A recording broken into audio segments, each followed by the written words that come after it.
Corrine Hendrickson, who you're like, wait, wasn't she just on Wednesday? Yeah, but she also teased something on Wednesday that there was about to be released a new statewide report on childcare providers to tell us kind of the state of the industry. So welcome back. Good morning. How are you? Good morning, and thank you. I'm actually at a conference this weekend, so yeah, I know so you actually get a break from the kiddos here, but to obviously talk about some important topics. And it was actually through Governor Evers' office, along with the Wisconsin Department of Children and Families, that announced what they called the DCFs Childcare Counts Stabilization Survey. And you kind of gave us a preview of coming attractions, but now you've actually seen the numbers. So if I tell you the governor's top line on this said a quarter of providers across the state are somewhat, very, or extremely likely to close their doors if the legislature fails to make critical investments to the Child Care Counts program. I'm going to guess that on the surprise meter, that's a 0 for you. You're not the least bit surprised at this. Exactly. So, yeah. So this also part of that, though, is people are going to think that we're going to close immediately the next day. And that's not going to necessarily happen. Several will close right away. We're actually hearing several are closing in May already because they still can't make it work, even with some investment. And knowing that this is coming, they're just not able to. They're out of the fight, and I completely understand. It's heartbreaking and awful. It's going to hurt these families and these children and the providers and the educators that have poured their heart and souls into this career, and they're gonna leave. But the thing is, those that are doing the educating are going to now probably double their salary and get benefits somewhere else, and that is the crux of the issue.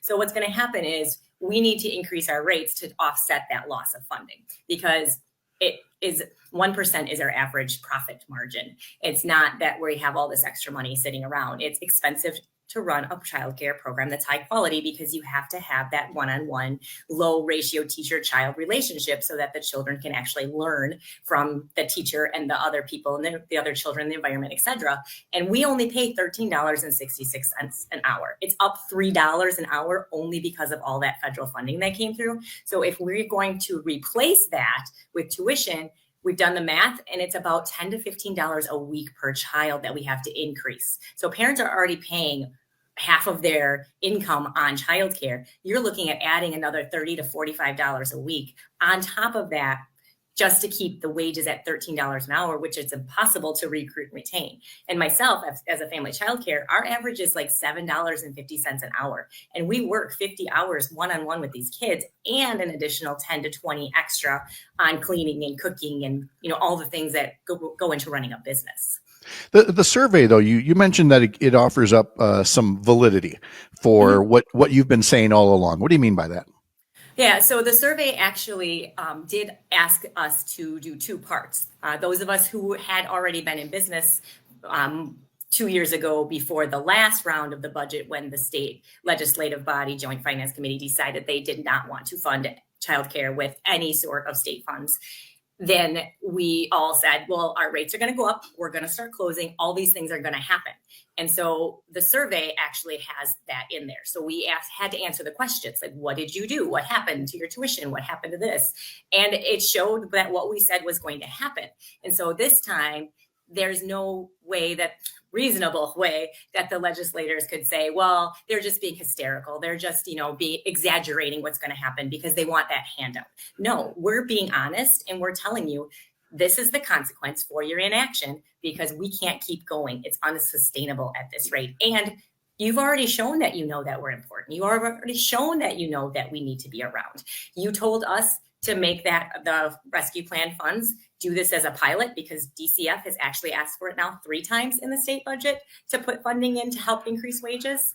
And they said no. And they said, use it as a pilot, prove it works. They did. We did. It worked. And they still said no. And Governor Evers saved them because he was able to claw back funds from other departments that were not used and keep it going for another year. No one's coming to save them this time. This is 100% on the legislative body if they choose not to to provide state funding, because they know what the consequences are going to be. We're telling them every day. Yeah. So again, this, it's no longer just thoughts and feelings. It's actual hard data that you see being provided. And there are still a couple of more opportunities to talk to the Joint Finance Committee and say to these legislators, 12 Republicans and 4 Democrats, that there are ways that they can help.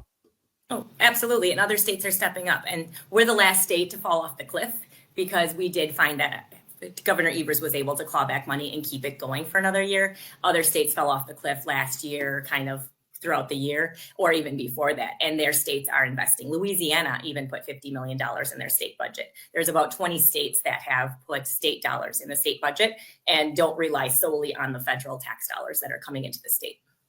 And again, if you want to provide some of that input to your legislator, you can email the Joint Finance Committee through this address, budget.comments@legis.wisconsin.gov. Legis is Legis for legislature. One more time, budget.comments@legis.wisconsin.gov. Corrine, we appreciate hearing a bit more about the survey itself, the hard data on this, and we're going to want to touch base after the Joint Finance Committee hearings are done and see what Republicans actually propose for language in the budget and get your reaction to it. Thanks so much for joining us this morning. You're welcome. Thanks for having me.